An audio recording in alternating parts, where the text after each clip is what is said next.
Who talks about Armada 2.0, I swear to God I will come for you. Saying that they are surprise mechanics, and people love surprises. To get a Bane Blade, the plastic Bane Blade, to sell in the store at ROE Games, 19 Park Lane, Havelock. Come by, see us.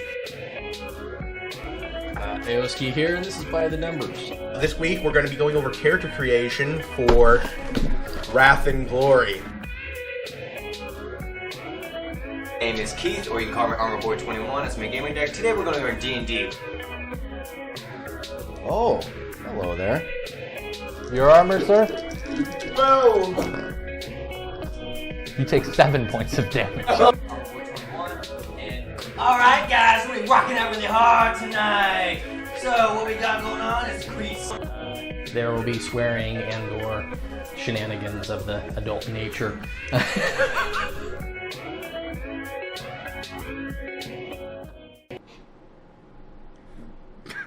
God damn it!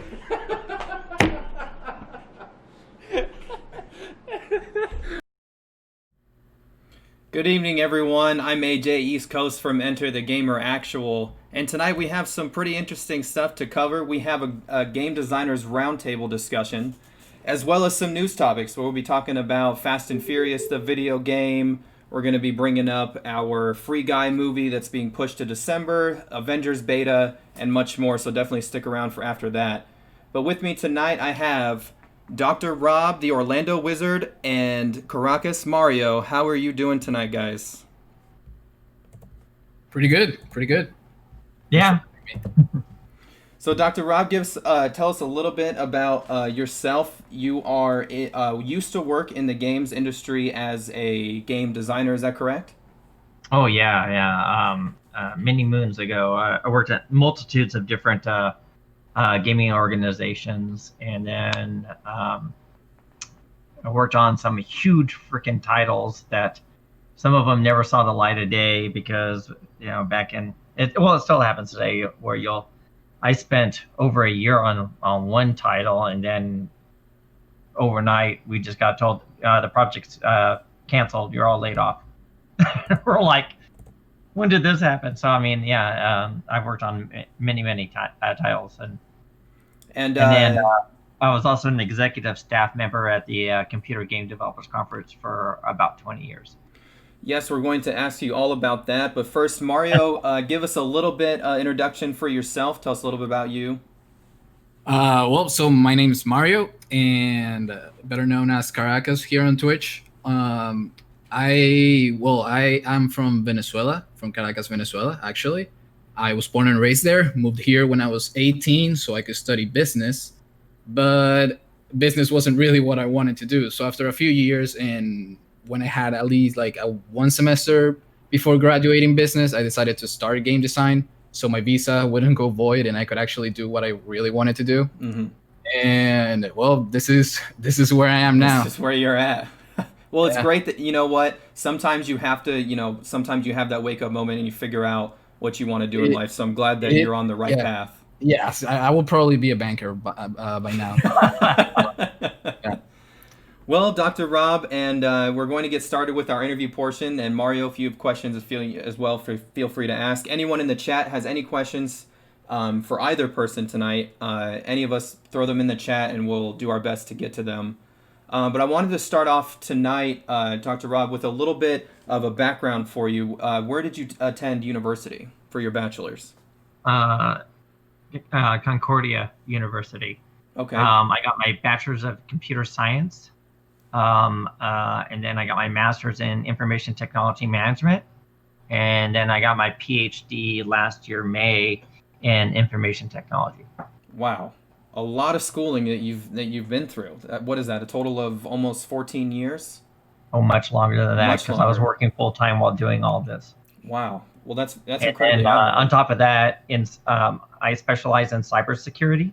Okay. So I have 23 different cybersecurity certifications. Okay. So while you were in college, what kind of because was game design not offered as a major back then? Not even close. Not even close. Yeah. So what kind of cybersecurity wasn't even offered as a major. Wow. Okay. So what kind of things? If you guys didn't know, myself and Mario are both game design bachelor students currently. So what kind of things were you doing at that time to kind of, being offered as a game designer? Like what kind of things were you teaching yourself? Were you doing, obviously there was no YouTube tutorials, things like that, Right. There was no YouTube.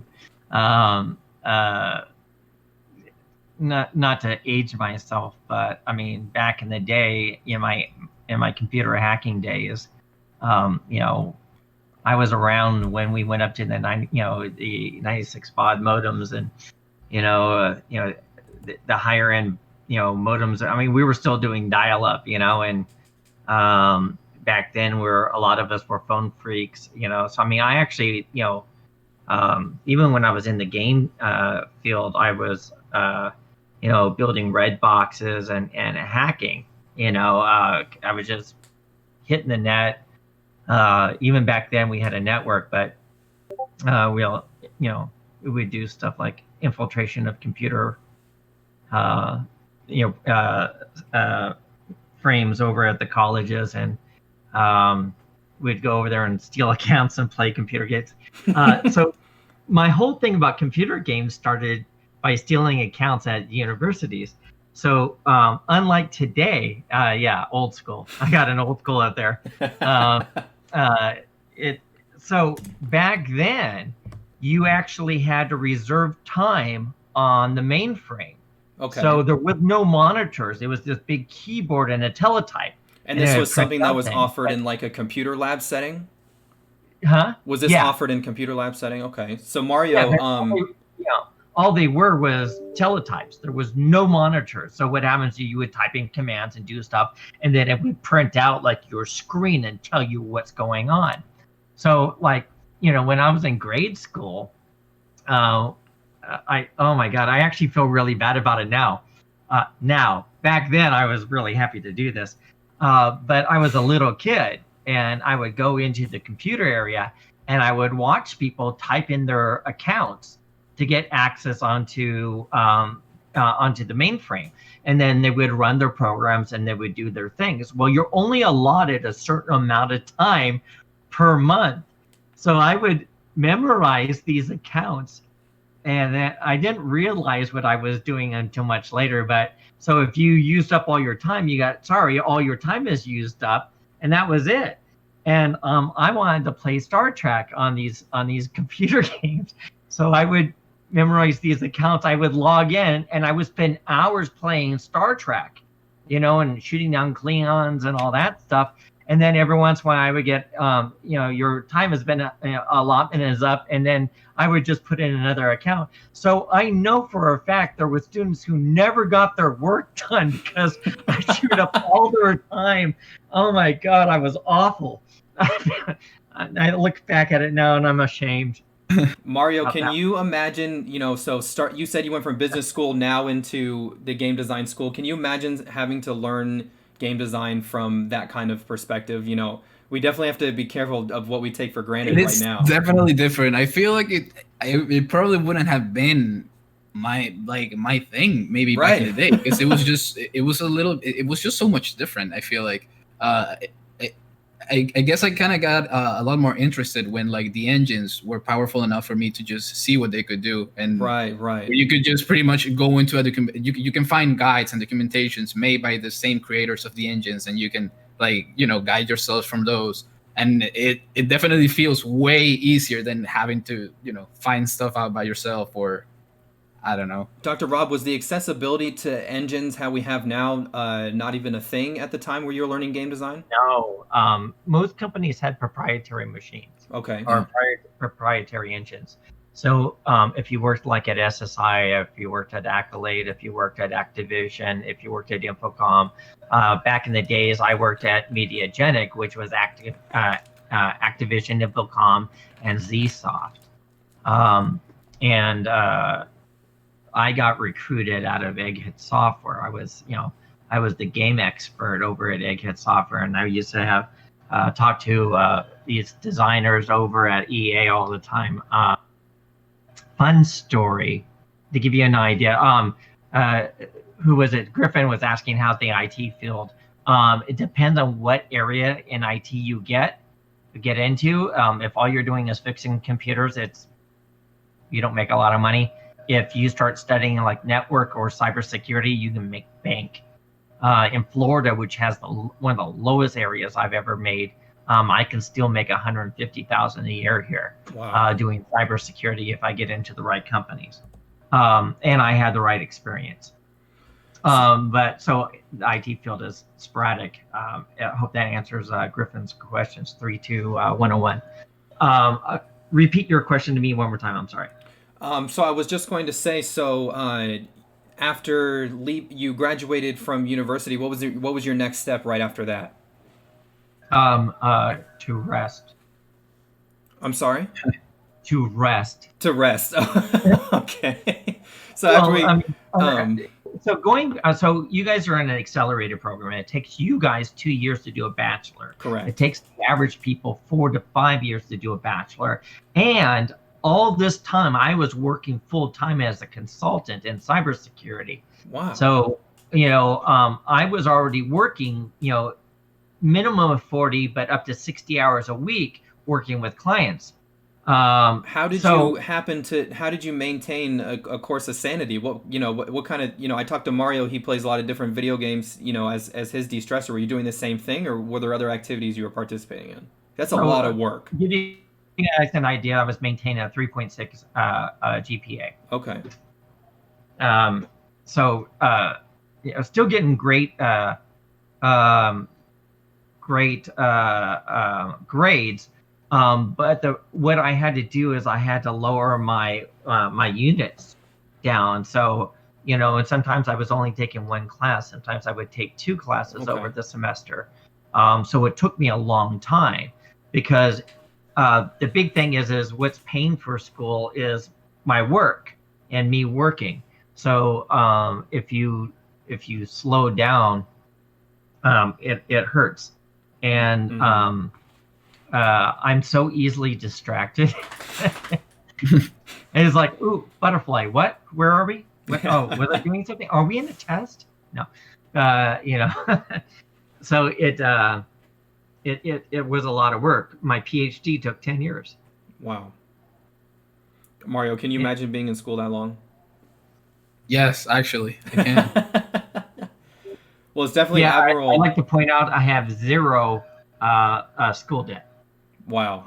Awesome. Congratulations. So what was the first video game design job that you first got into? I was a software tester. That was the first thing. Actually, the first video game company job I was support over at Mediagenic. And so I was working at Naked Software, and this gal used to come into the store all the time. And her name was Mitzi McConnell. And she's actually, to this day, very, very much inside the gaming industry. And one of the ladies I have the most amount of respect for. She is fantastic, smart as a whip. And we were talking, and at the time I was running a BBS out of my home. And what they is were a looking BBS? for a new person support, but they also had to be in charge of the BBS. So I went in, interviewed, got hired on the spot. So I ran the Activision Infocom BBS for quite a while, and answered phone calls. And back then, support was more of the, let me walk you through this level. Okay. So, and one of the cool things was I was really good friends with a lot of the testers. We had testers over there. Gary Barth was one of my closest friends. Peter Winch was one of my closest friends. Tony Van was a producer over there at the time. These are all, old school names. Gary Barth currently works at PlayStation, doing physical props and stuff for commercials and stuff like that. Great guy, absolutely one of my dearest friends. But when you start back then, I went from support, and I was really psyched to work for Activision and Infocom and all that. But it was mostly Activision because MechWarrior had just come out. Right. And at the time, I was running off an Apple IIe computer, and MechWarrior was PC only.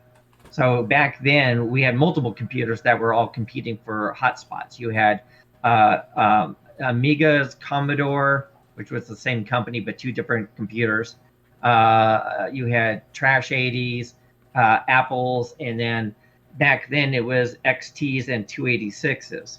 So I bought a turbo boosted 286 at 16 gigahertz or megahertz. Maybe it was 16 megahertz, which was super fast back then. That was because the average was 12 and I was at 16. So stand back. And I had a whole massive 2 megs of RAM. Yeah. Two. That was it, huh? Yeah. I had the most I see badass Mario system chuckling. on the block for a long time. Nobody could touch me. It gives you an idea of just how crappy systems were. But I bought that system so I could play MechWarrior, and I dominated MechWarrior. Absolutely, just destroyed it. And as a matter of fact, when MechWarrior went online for the very first time, I had an unfair advantage because I knew where all the weak spots were of all the different mechs. Right. So I would go out there and I would decimate anyone who faced me within a matter of a few shots. People were like, how the hell are you blowing me up? So even if I had like a Locust and they had a Battle Master, I could take them down because I had my techniques. So how long did you decide to, or how long were you working at Activision? What was your length there? I was there for quite a while, and then Mediagenic was lost a lawsuit, and so we had severe issues going on there. So I got laid off from the tech support area. A couple of us did. Okay. And then literally the next day, I was hired back by John Skill to help him design MechWarrior 2. Right. So I worked my tail off. I'm talking going in at 7 a.m. Monday morning and then leaving at 3 a.m. Saturday morning and never leaving the building. Griffin in the chat says MechWarrior was one of the greatest games made. I wish they'd make a remake. I agree with you 100%. So I was the original lead designer on MechWarrior 2. I helped with art design on that game as well. Wow. So I was doing story. I designed 170 plus planets, full weather systems. The original MechWarrior 2 was a RPG and simulator. So you actually had to interact with, with the world and move around and purchase mechs and do all that stuff. And then when you went up to battle, you got onto your mech, and it was all based in the clan wars. So I got to meet virtually Michael Stockpole, who wrote the original clan books for MechWarrior, which were just freaking phenomenal. So I got all 3 of the clan books almost a year before they were published and read through them so I can incorporate them into the game. That is serious dedication. It was the coolest thing. Oh my God. And so I knew everything that was going on in the clan wars before pretty much everyone on the planet. And we designed the game. So if you've ever read Michael Stockpole's books, by the way, he does some of the best Star Wars books that are canon and BattleTech and MechWarrior books. He's a great author and a specific, just a spectacular nice guy. But so in our original design. How big was the team that you were working on for MechWarrior 2? I'm sorry, say again? How big was the team, your production team for MechWarrior 2? We had John Skill, who was the producer. I was wearing all kinds of hats. Like, when he was out of town, I was the temporary art director. So the artists got their cues from me on that. I was game designing, story designing. I never got the title of AP, associate producer, but that's kind of basically what I was doing. But I was the lead designer. Okay. So John was the primary designer, and then I was the lead designer for all the detail stuff. And then I would pass it to John. John would give me a thumbs up, and off we go for the next thing. So in our game, originally what happened is you actually start off in a battle that you're not going to win, and you're captured by the clan. right? You're an inner sphere, like Wolf's Dragoons type person, and then you get captured and become a bondsman, basically a slave.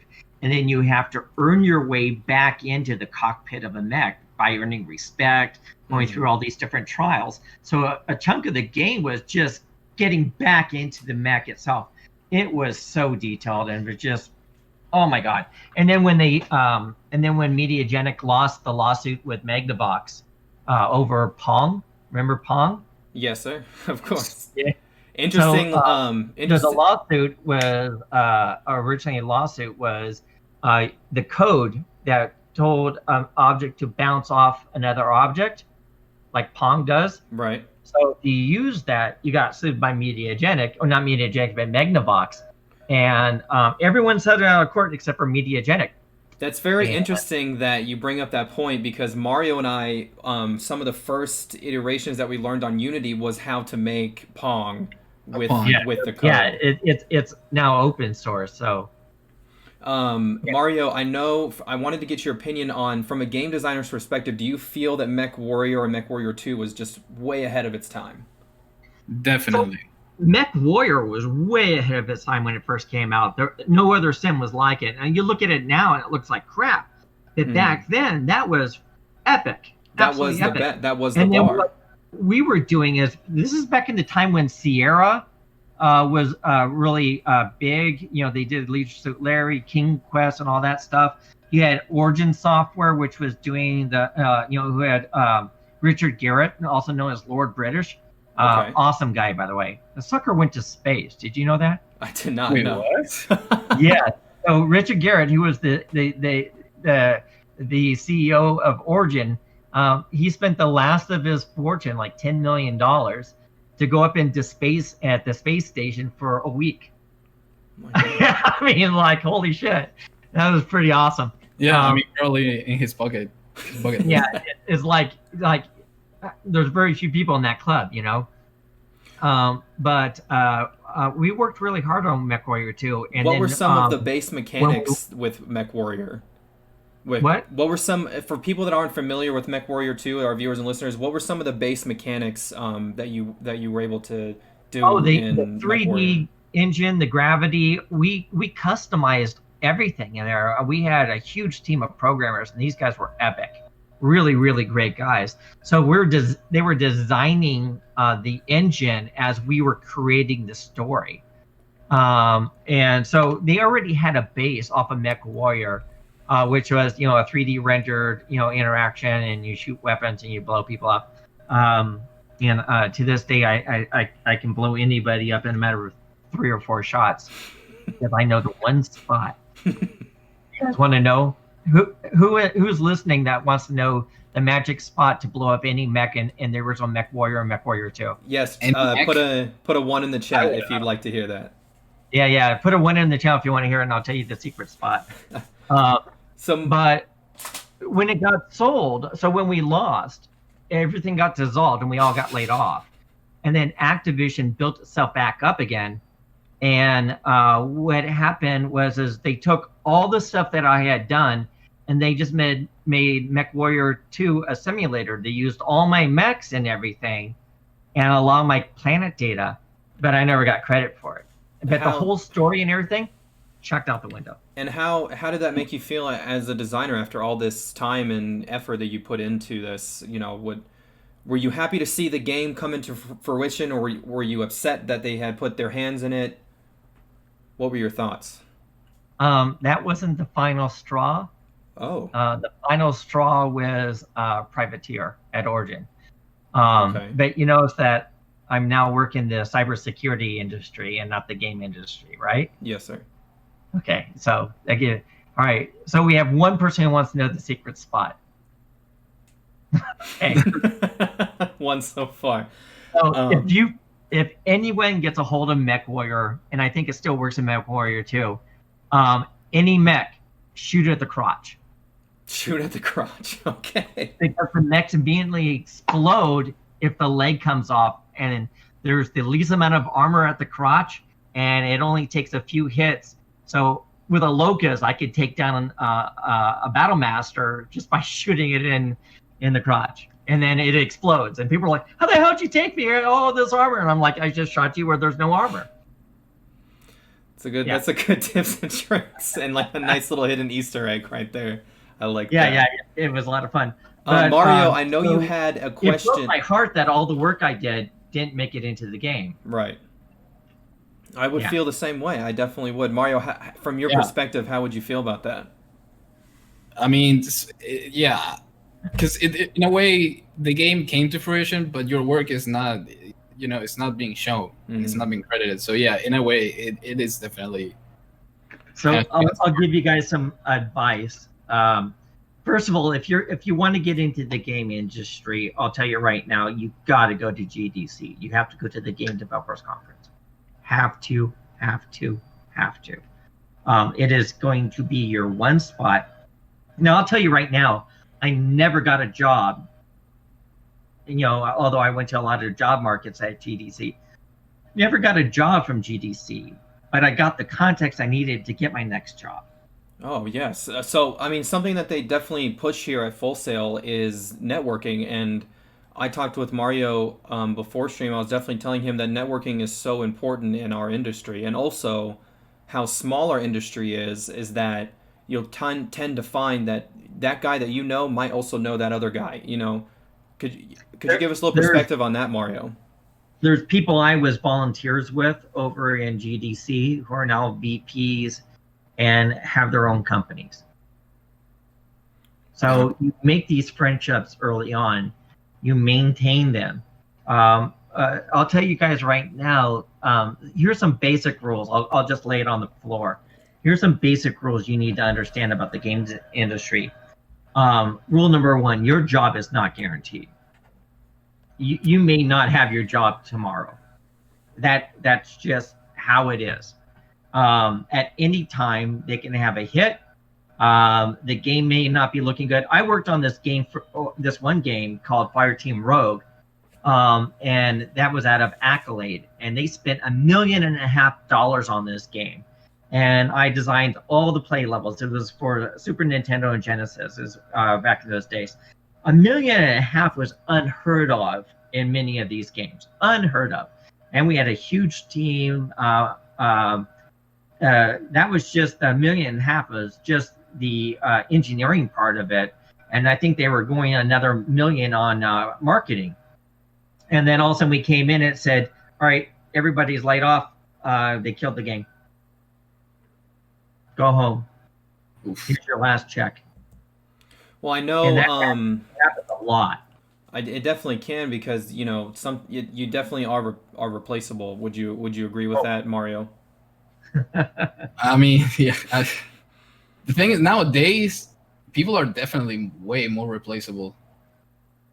So here's the thing with game industries, right? Is that if you start up your own game industry and you have a great product, you still need a publisher. Right. So, you can go to EA, you can go to any of these other publishing companies. And truth of the matter is the moment you sign with them, they own your game. Mm-hmm. Yeah, pretty much. All right. So it's like, "All right, Bob, we love your idea. I know you wanted 8 months to finish the game. We're going to give you 4. And we want the next build in a week and a half." Wow. You miss your deadline, you're in breach of contract. Yep. So they can just keep your game. Right? So, I mean, there's a lot of game companies who are privately owned that they lost their nuts on their first game.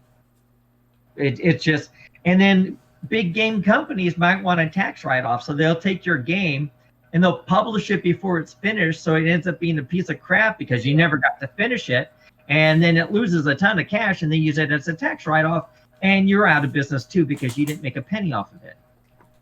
So you got to understand, this is a very, very cutthroat industry, right? Yes, sir. And also that now that we have more of an internet presence with gaming industries, not to scare you guys, because this is still one of the coolest industries there is in the freaking world, right? Oh, yes. But keep in mind that the game industry also has one of the highest burnout factors than any other industry there is as well. Well, that was going to lead me to my next question was tell us about your transition out of the games industry and the reasonings why and moving into the IT industry. I got really, really tired not knowing how I was going to pay rent and bills. Okay. Because I was contracting at a lot of companies, and then the companies I get hired full time at, something would happen, and then a bunch of us would get laid off. You're only as good as the last product you put out, right? So I know a specific guy who did. I won't name him or what he specifically, but he made millions and millions and millions of dollars for this game company with each product he put out. Each title earned multi-million dollars back profit to the company. And then he put out a mediocre game and hasn't worked consistently in the industry since. That's crazy. It's extremely crazy. And there's no freaking loyalty. There isn't, right? Yeah. Well, that's kind of what happened with Hideo Kojima, right? With Konami. It's kind of the same thing that happened with Hideo Kojima and Konami, where he was working with Norman Reedus to make the game with Konami, and then Konami just decided to transition completely to mobile and just get rid of Kojima, and then Kojima pretty much signed up with with another publisher and ended up opening his own studio, and then he made Death Stranding with Norman Reedus, and then he ended up working on the projects that he wanted to work with. But it was kind of crazy how Konami just after all this time they just decided to kick him out. And then also Metal Gear Solid, the final game, they removed his name from the title and everything, and you're like, man, like we all know Kojima made this, like, so yeah. It is like that. Yes, there is definitely no loyalty, especially when it comes to publishers. Griffin, that's not the norm for publishers. You could get a fantastic publisher who will do you right and really put your game out in the forefront, and you'll do spectacular. But you also have underhanded publishers. So don't think that everyone you meet is your friend, because not everyone is going to be your friend, right? You are nothing but a dollar sign to some of these people. Mm-hmm. Now, here's the thing. If you're super talented, right, and you have a great reputation and you're easy to work with, I'll tell you right now, if you walk into a game company as a diva, you're not going to be there very long. And then nobody else in the industry is ever going to hire you. Yeah. I'll just tell you that right up front. You've gotta play ball. I mean, if you think you're going to sign up for a 9-to-5 job, no. During code release, right, last week or two of finalizing the game before publish, like I said, I would come in sometimes at 7 a.m. Monday morning, and I would leave at 3 a.m. Saturday morning, and I would sleep under my desk. They would bring food. I would shower on the premises, but I never saw the outdoors. I didn't know if it rained. I don't know if it's sunny. There was times where I didn't have a clock. I didn't know if it was day or night. You were on a video game deployment. When I got really tired, I would sleep under my desk for an hour or two, come up and keep working. It was almost like you're on some kind of video game deployment. Oh God. It is really, really rough. I mean, you do not get home on a regular time. So it's really, really hard for people with kids, and marriages. Mm-hmm. I know a lot of people in the gaming industry who have lost their marriage. I know a lot of people who got married because of the gaming industry too. Okay. But it's so much fun. One of the biggest highs I ever got was going into a game store and watching someone pick up the game that I busted my ass on and have us say, oh my God, I love this game. I spent hours and hours and hours on that. And sometimes I would talk to them. I'm like, oh, what'd you like about it? Oh, I really like this and this and this. And this was my favorite part. And I'm like, that's the level I designed, and it's like, and that made it all worth it. All the shit you go through is worth it, man, because, you go to GDC and your game's up for an award and your game wins, best graphics, best sound, or best game design, and you had a part of that, dude, man, your chest is 4 feet out away from you and you're thumping like crazy. because at that very moment you're a very high commodity. You know, Yeah. Right. I know people who have made millions in the game industry, but that's really, really hard to do nowadays. I see you smiling there, Mario. What are some of the are he's naming off all these different dreams and aspirations. Do you see yourself in these positions as well, or how do Yeah. you see yourself? Listen, thing is, I know that this is not an easy, this is not an easy job, and it's not gonna be easy. But that's the thing. To make it here, you have to have like that thing that makes you go a little bit further than the others, and have confidence in yourself and just keep on trying. I feel like, if you fail, you can always keep on trying. Now I've always been like that, so it doesn't matter if Full Sail. It doesn't matter how many times they say that it's hard, and it is hard, and I know it is hard, and that just makes it more worth it to trying to achieve. I believe, right? Yes, sir. If it was easy, it probably wouldn't be as. If it was easy, everybody'd be doing it. Yeah, exactly, pretty much. So having it be that hard just makes it more worth it, in my opinion. The only difference between success and failure in the game industry is how badly you want it. If you're really willing to bust your tail and do the absolute best job you can, you will get recognized by that, and you will make it in the industry. Is like, I know people who get hired specifically because they're extremely hard workers and good coders. Mhm. And you don't have to be a coder. When I was at Egghead Software, this is a fun little story. I met a guy named Richard Hilleman, who ended up being a vice president over at Electronic Arts. Okay. But he didn't graduate with a degree in computer programming. He didn't graduate with a degree in game design. He started at EA as a software tester, and then he worked his way up to VP. It just goes to show you that you can achieve it if you really, You got to put your heart out there and bust your tail. And then, now he's making great money, and he's well known in the industry. But when I met him, he had just produced Indianapolis 500 computer game, and he came in the Egghead, and he was looking at it there, and he was all proud, and I was talking to him. And at that time, he was a producer, and then several years later, I saw him at GDC, and he was a vice president, and I'm like, that's awesome. But nowadays, if you don't have a bachelor's of science degree, trying to get a testing job, which is for years was entry level, you didn't need a degree. You just needed to have, if you could actually make it as a tester, that is so hard. Oh my God! There's nothing more mind-numbing and boring than being a game tester. Yep. Because they're like, I get to play games all day. Nope, it's not like that. It's not like Yeah, that. No. not like that. A piece of a level that's buggy as shit, Yep. and you're gonna line up hundreds of fucking bugs on it, and you're never gonna play the whole game into the very, very end.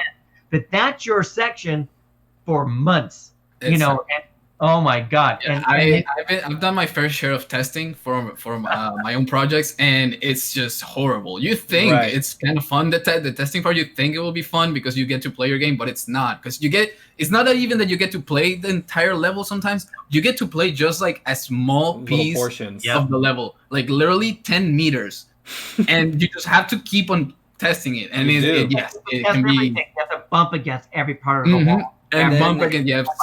For the other side of this, testing collisions, it's probably some of the worst testing you can do. The coolest things I ever saw happen, I was working at New World Computing on the Might and Magic games, and we were doing Clouds of Zine. And John Van Kanagan, JVC, we all call him JVC. Fantastic human being. If you ever get to meet him, highly recommended. John's absolutely fantastic. He actually hired me from GDC. We met at GDC, and then he said, "Come down to LA. I'll give you a tour." And when I was done the tour, he hired me on the spot. But JVC did something I never saw anyone else do. He told everyone in the company that for the next day or two, they had to be software testers. Okay. And test the game. So I was the manager of the test group for New World Computing, and people were like, "This is so boring. It's so awful." The respect for all my testers went up a lot. They're like, "How do you guys do this without shooting yourselves in the heads?" And we're like, "We're professionals." Yeah. That's right. At the end of the day, you are professional. And then on the other side of that, you also have to think about some of the feedback that you receive from the players. In me personally, I had created a door that when you walked through it, the door shut behind you immediately. And even on the screen, I provided a message say, "Oh no, the door shut behind me," something like that, and I need to find another way out. And the feedback that I had received from the playtester was, "Hey, I really thought your level was really cool, but when you went through the door, it shut behind you, and I'm not sure it's supposed to do that." So, literally telling me the opposite of what I had encoded and intended to happen. And I started to notice that the more that you playtest, these kind of experiences will happen. So at the same time, people play your game the way that they play it. It may not be the way that you intended for that to happen. But those are other things you have to deal as a young game designer, especially when you're going into a lot of the testing and QA positions. Oh yeah. Well, and like I said, like EA, especially EA ears over as Electronic Arts in Redwood Studios. As far as the last I knew of, the test manager went hire anybody without a bachelor's degree. Wow. And to me, there's no logical reason for that unless you're upset because you spent all your money on a bachelor's degree. But the whole purpose of the software testers was to mold them into the next producers. So you're limiting yourself heavily. And then a lot of other companies are doing that. Back in my day, nobody had a degree because the game development company didn't have any degrees. It wasn't there yet, right? No, there wasn't there. Same for cybersecurity, what I do now. We were inventing cybersecurity as we went. Definitely a pioneer of the industry, Dr. Rob, and you experienced so much so much historical stuff that happened that game designers now, wouldn't even think they would have to do that. And it's very admirable. I wanted to wrap up the interview portion with just one more question for you, and that I know Mario, you guys had talked before the stream about it. Was any advice that you want to give to graduating game designers or people that do it on their own and they want to come out of just doing it on their own and start coming into the real world? What kind of advice do you have for us? Oh yeah. All right. So I was actually thinking about doing a talk at GDC about hitting the marketplace. My experiences are a little bit different than what you would experience now, but the premise is basically the same. You have more tools available to you now. So one of the things I would highly recommend you do is create an online portfolio. Have your own website with your own email account. Now, this is going to sound minute. By the way, someone is sitting there was talking about Bethesda bugs or flavors. No, bugs or features. Right? So the moment that you exploded and went into space, that's an unknown feature. That was part of the game. That was definitely that's a bonus. Congratulations, you found We it. don't have the time in this episode to discuss our hatred for Bethesda, especially Fallout 76. But so here's the thing: create your own website. Buy a domain name. Like I own robertlupo.com. Mm-hmm. And create a portfolio, a live portfolio. If you're a coder, put samples of your code. If you're a designer, put game design samples of how you solve problems or how you create puzzles. Okay. And put things like that up there. If you're an artist, put samples of your artwork. Now, once you get the domain, create your own email. Right? So nobody takes you seriously with a Gmail account. Yep. And if you have your own consulting company and you have a Gmail account, I'll never hire you. I'll never call you. But if you have, like with me, I have rlupo@robertlupo.com. Mm-hmm. And that looks incredibly professional. It's much more professional, and especially when you're starting in the industry, do your own name domain and create your own page and sit there and say, hey, you can review coding samples, problem solving samples, my resume, my updated resume. Everything about me that you need to know is here on my website. And for God's sakes, don't print out business cards and then hand cut them. Don't do that. No. When I was a hiring manager, I had so many people handing me these little slips of paper. And I'm like, one guy just pissed me and said, "Oh, here's my card." And I took my gum out and I folded it up there and threw it in the garbage can. That was a dick move. I'm sorry. But hey, sometimes you gotta do what you gotta do. Especially when you go to Vistaprint and you get some decent card stock and do a professional business card. Make sure everything's clear on there and don't make it too busy. If you're an artist, one of the artists at GDC who got a ton of work had all of our information on the front of the card. In the back was a 3D picture that was all in color and everything of a artwork scene that she did. And it was gorgeous. But it was, when I really looked at it, I'm like, these are really simple images. But she was doing all these tiger stripes and dots, and it would look beautiful. And she got tons of people calling her. Be smart about selling yourself. Definitely be smart. Yes. At GDC, they have game fairs. Now, when you walk in, don't beg for a job. Don't beg for a job, right? Right. If someone sits there and says, "Do you have any standing offers right now, or are you talking to other people?" You could say, "I'm in final interviews for 3 other positions right now, but honestly, this is really where I would rather like to be." Okay. And when you say that, it's like, Yeah. I will probably say no to them if I can work for you. What they don't know is you just said that to everybody you talk to. Exactly. Pretty much. Yeah, right. And follow up is a big thing. So once you've had an interview, send an email out to everyone that you interviewed with and thank them for their time and consideration.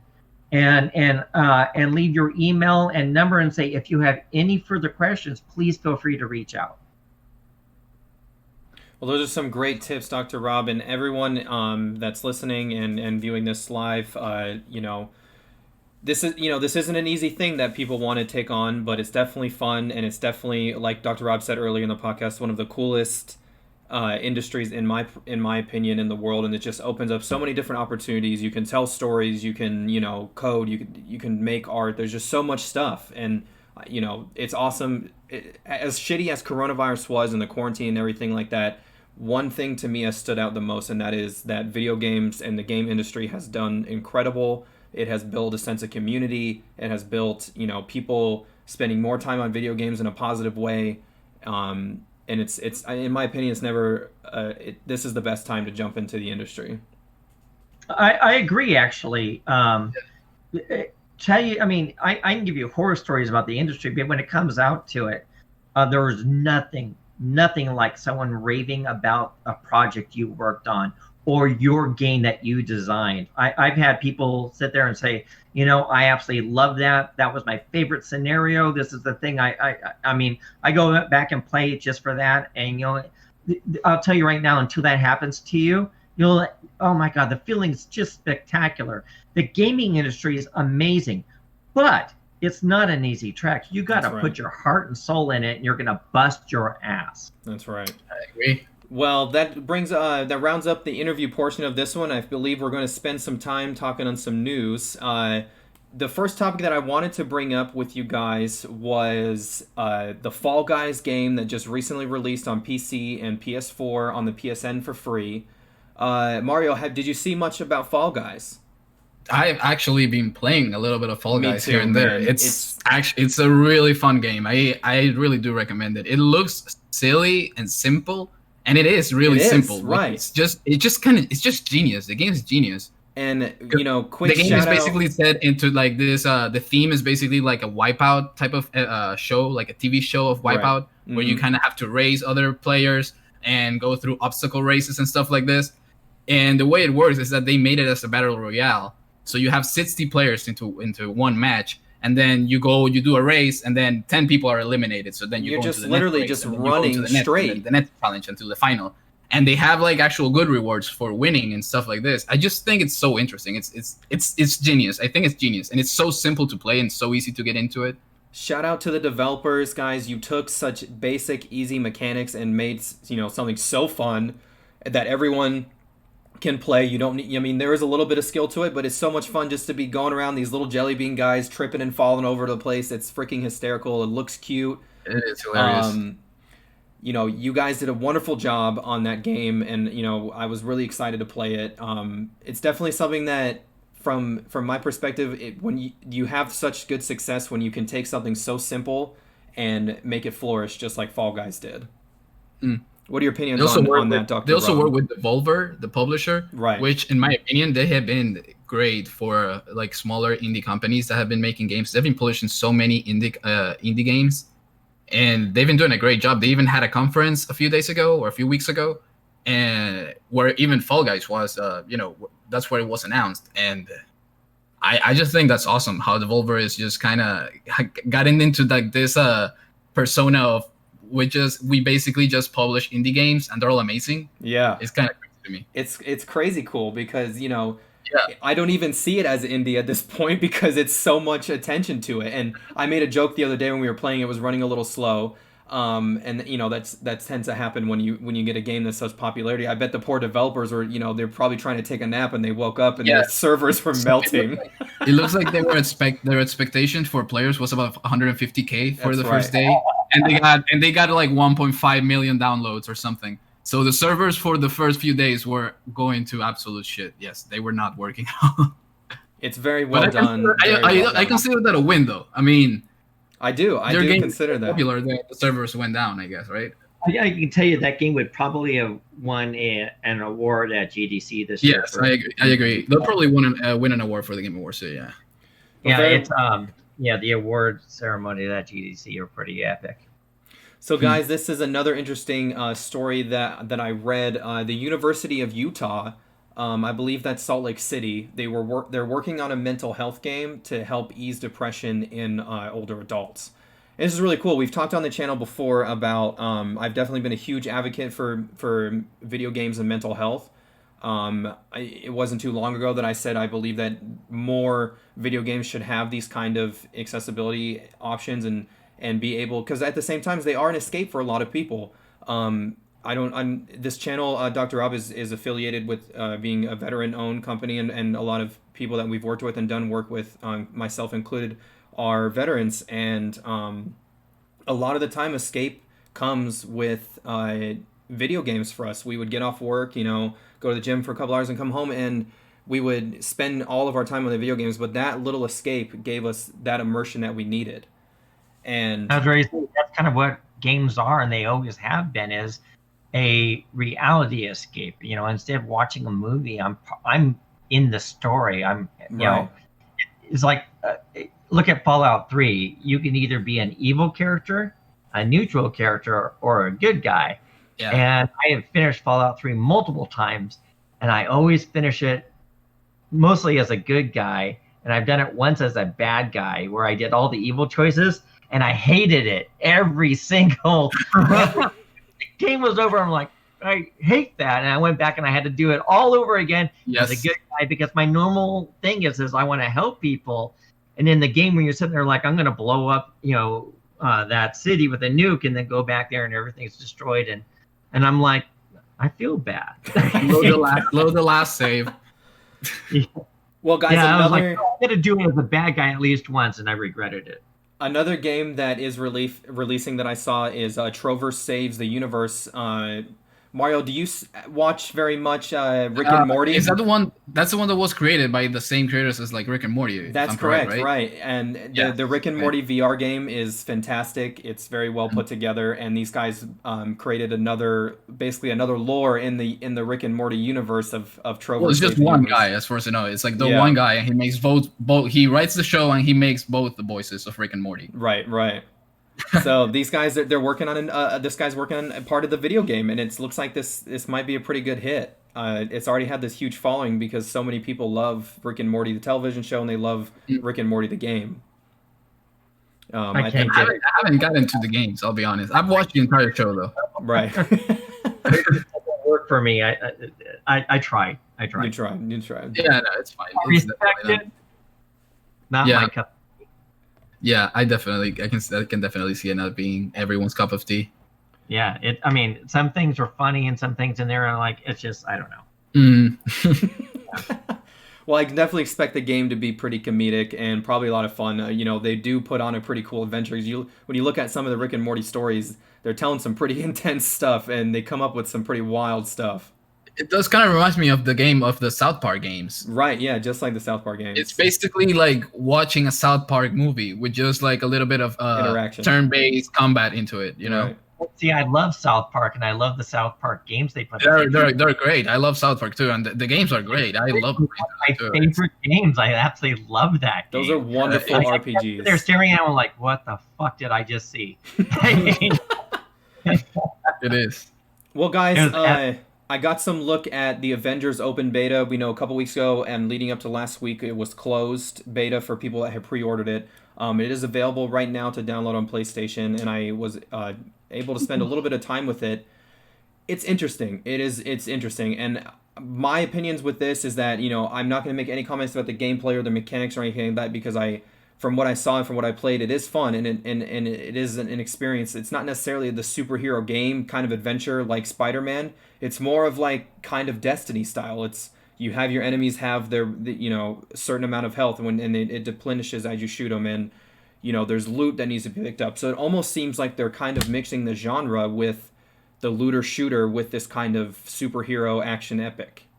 That's the thing is, I've heard that's what exactly was the problem for the people that were testing the beta. That the game had too many features, and it was just the people just didn't know what the game was about. It like, seemed too much, so what am I doing? Like, it was trying to be a lot of stuff at the same time, but I haven't played it. So I mean, I'll be playing it. I'll be testing it myself, and you know.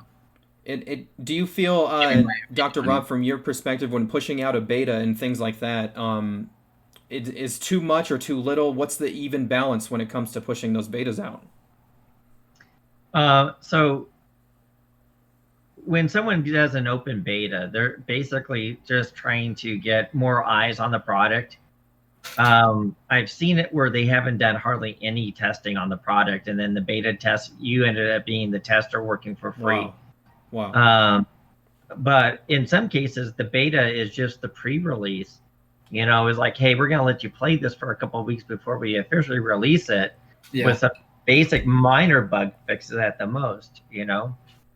It's like, I got invited to the beta for Fallout 76, and I did not do it because Bethesda, if you're watching, nobody asked for 76. Yes, nobody. I'm so happy you said that. I was trying to hold it in, but god damn it, Bethesda, I will fucking make you pay for every fucking episode. I will make sure that you know that what you did with Fallout 76 was fucking bullshit, and especially because I loved you for so many the years. New Fallout game. That was not the game we wanted. I refuse to play it. It's I could talk about that till the cows come home. They were like, it's going to be online. And people were like, yeah. And there was only 3 of them. And everybody in the studio was like, what?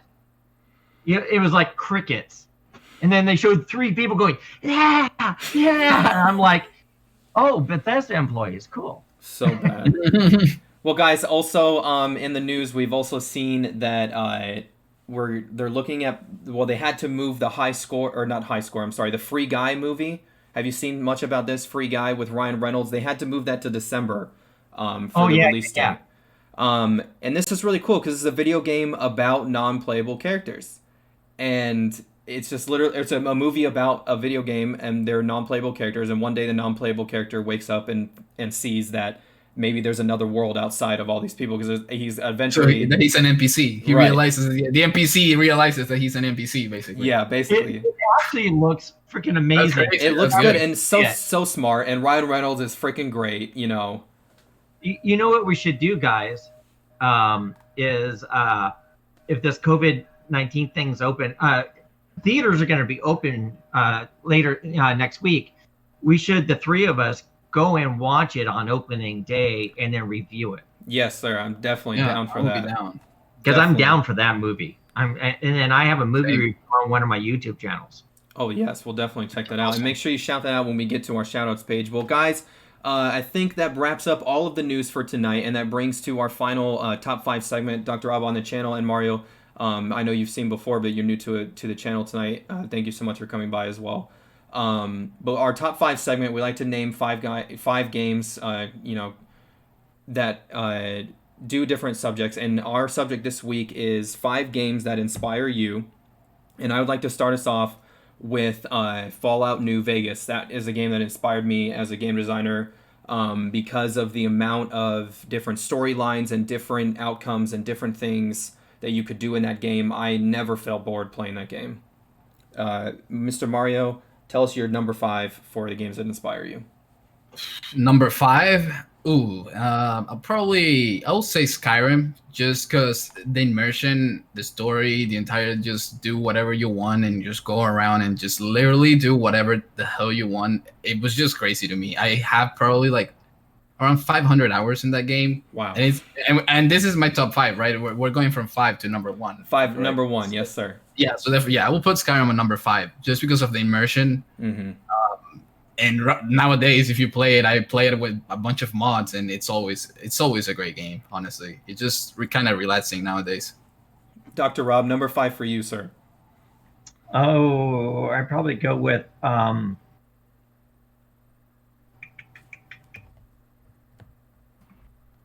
wizardry games. Any of the old wizardry. They were a wireframe Dungeons and Dragons. Okay. So any of those, or the Bard's Tale. Okay. Number 4 for me, and I talked with Mario before when we were working on a project earlier today. Number 4 for me would be FIFA, basically the FIFA series, but specifically FIFA 19. I was never a soccer fan or football fan before I had played FIFA. And one day I was playing it and I realized I was getting pretty good at this game and I was really enjoying it. I was learning the ins and outs of football and stuff like that. And I started to think about the probability of, like, if I shoot this ball into the net, I started to think about these things and I was like, I could probably do this. Now, and I want to know why. I really want to know why. I want to know how this stuff works. And I want to know, the trigger of people walking into it and the announcers are saying it as it happens. That it really, I was blown away. I was like, I want to know why. Number 4 for you, Mario. Number 4. I'll say probably the Dark Souls series. It's just, I think I got into Dark Souls, because it was hard and people challenged me basically to beat it. And I started playing. I played Dark Souls 1, but I never got to beat it because I was still kind of a kid, so it was definitely hard. When I played Dark Souls 2, I actually got to beat that game, and with Dark Souls 3, I fell in love with the entire series. I loved it. I don't know why. Every time I beat it, that I was able to beat a boss, it just felt like I don't know. It just felt amazing because it was just like an actual challenge, and you just had to learn every boss. It was just not like you could just easily go in and one-shot every boss or anything. It was, you had to think about it. You had to kind of study their movements, see what they're doing, and sometimes they were really like unexpected. They will just have this like different set of moves when you get to like 50% HP or something, and just that kind of game. I love those kind of that kind of game. I don't know why. Even though it's really hard and I don't really enjoy super hard things, but that game just gives me like a really good sense of achievement. I just can't explain it. I can agree with that. Dr. Rob, number 4 for you, sir. Sid Meier's Pirates. Oh, okay. How come? What's the reasoning behind that one? God, how many times I've looked out the window and I'm like, well, fuck, it's morning. Oh, man. So for me, number 3, yes, all of Sid Meier's games, they will make you will lose time. Oh yeah, you're like, it's Monday. It was Thursday just a few minutes ago. I've definitely been there, especially with Civilization. Oh, jeez. Yes. For me, it would have to be Red Dead 2, because I was just a wonderful game, one of the best games I've ever played, and this incredible story and the lore behind it, and you had all the NPCs had their own lives and things like that. It was, and not to mention, it was just absolutely gorgeous. The world that they built for us was just incredibly amazing to explore. And you're number 3? Yes, sir. Okay. And for you, Mario, number 3. Number 3 for me will definitely be RuneScape. Old school RuneScape. Old school, yeah. I actually played RuneScape up until recently, up until this year. I was actually number 2 in the leaderboards for the Venezuelan accounts in RuneScape. I was maxed out, and it got to a point where I had over like 3,000 hours in the game, and I just was just like, dude, there's just literally nothing else for me to do now, and that's when I quit. But I left as number 2, from Venezuela to whoever maxed an account. Oh my god, that's amazing. Yeah. For you, Dr. Rob. I'm going to join you, man. Red Dead 2 is one of the most beautiful games I've seen in a long time. Across so all that has platforms. my too. 3 spot. Gorgeous, gorgeous game. Well, and it's fun. Right. My God. I had so much fun. That's another game I that immersion was. I lost time on that one too. For me, my number 2 is gonna be Firewatch. It's an indie game where you're a guy, kind of like a park ranger, and you're running out there and you keep an eye on things. But the story that it tells, and also the art behind it, is just absolutely gorgeous. I love it. It is. It's a good game. Number 2 for you, Mario. Number 2 for me, I'll go with The Witcher 3. Okay. Yes. I love the storytelling. Again, most of the, as you can see, like my entire list is RPGs. I think that's He's just telling really us something here. He might make RPG games. Yeah, I really love the RPG games, and The Witcher 3 was like, I think it was more of like the storytelling and doing like your decisions and stuff. I played the game 2 times because I wanted to do like 2 different endings that I wanted to see. And yeah, I just think it's just a great game. It was very immersive, which is like, this is what I like the most about games, when their story is just immersive enough for you to like literally be playing for like 7 or 8 hours and just not even realizing like what the fuck did they go. That's the best time. You think about it, we've been doing that our whole lives and just haven't really noticed it, as gamers. Yeah, true. Number 2 for you, Dr. Rob. So my top 2 haven't changed in a long time. So my second favorite game of all time is Fallout 3. Yes. Fallout 3. I have literally finished that. I have actually got the award where I've done everything you could possibly do in that game, and including gone through every single speck of land. When I'm upset, I go and I play Fallout 3 and it calms me down. Yes, Cool Goon. We are at the end of the segment, the end of the show, but the show will be available for replay immediately afterwards. For me, guys, I'm going to wrap it up with probably For Honor. And, outside of the gameplay and stuff like that, for me, the mechanics alone is what did it for me. To be able to move the swords, I've always wanted to be able to do that in a video game for, with sword fighting or even with Star Wars and stuff like that. And for me, that was really cool because it created something that was really different for me to play. And for me as a game designer, I would like to create that experience for other people. I want to be able to create what I experienced, that, hey, this is really different. This is really cool. And I got hooked. I want someone to be able to pick up my game and be like, or a game that I worked on with a team and be like, hey, this is really different. This is really cool. Let's give this a shot. For Honor was really fun, dude. It's a shame it died. Yeah. So fast. That's what happens sometimes. I like that game. For my number 1, I'll probably go with, I've said this before, the God of War for PS4 is just that game touched my heart.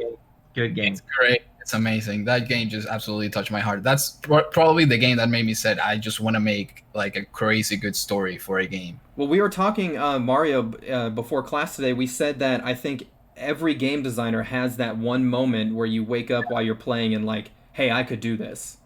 Yeah, definitely for me, the two inspiration. I mean, one of the other games that I will actually incorporate on this list is World of Warcraft, because I remember playing World of Warcraft and just like literally staring, and World of Warcraft doesn't look the best. It just doesn't. It looks okay.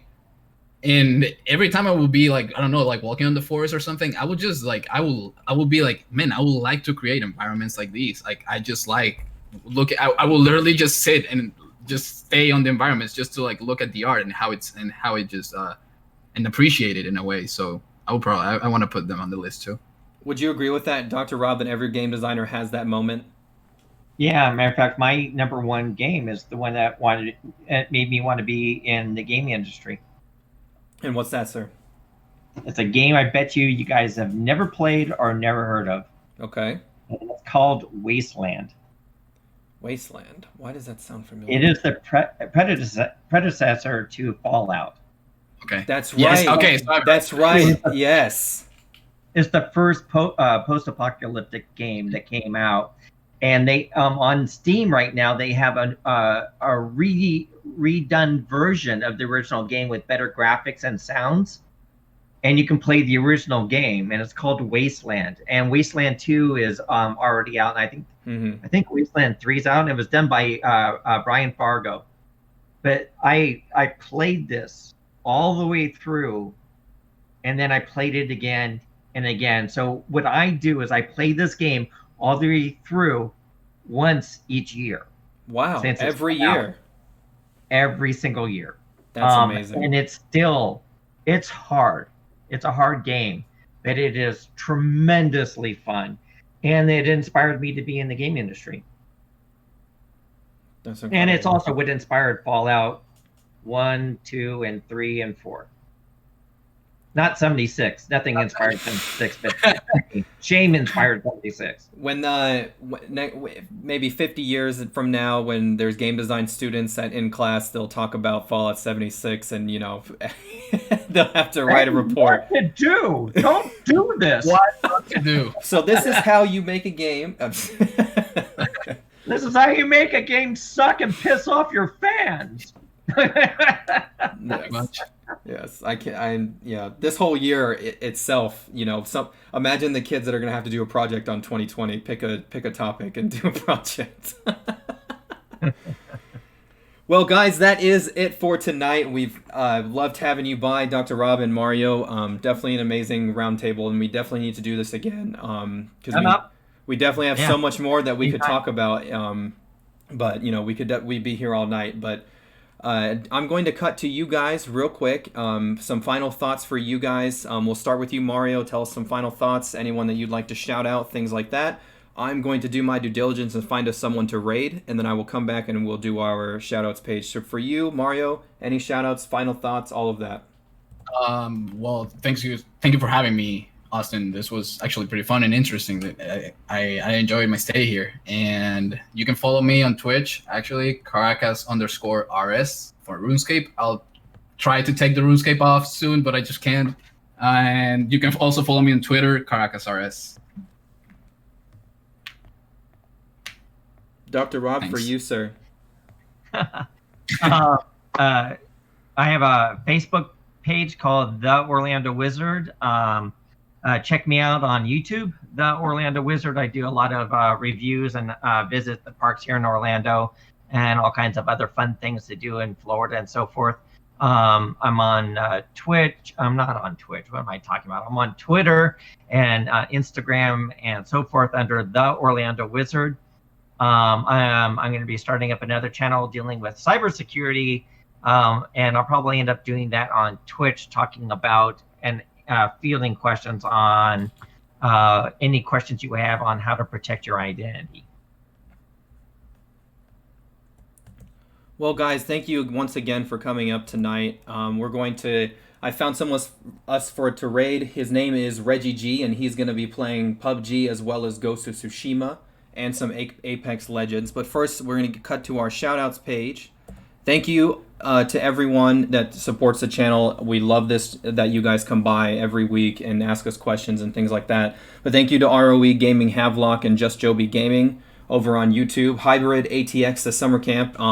If you have not checked out that interview, please do so.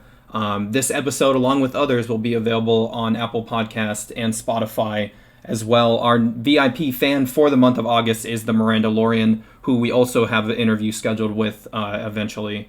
We also have our newest fans. Thank you for following the Giants Bane Milk, Bay Monarch 77, and of course Caracas RS for the follow. Thank you so much. Guys, that is it for us tonight. It has been a blast. One more time, thank you guys for coming out, and we are going to raid Reggie G. I'm about to set that up right now. Stick around and show him some love.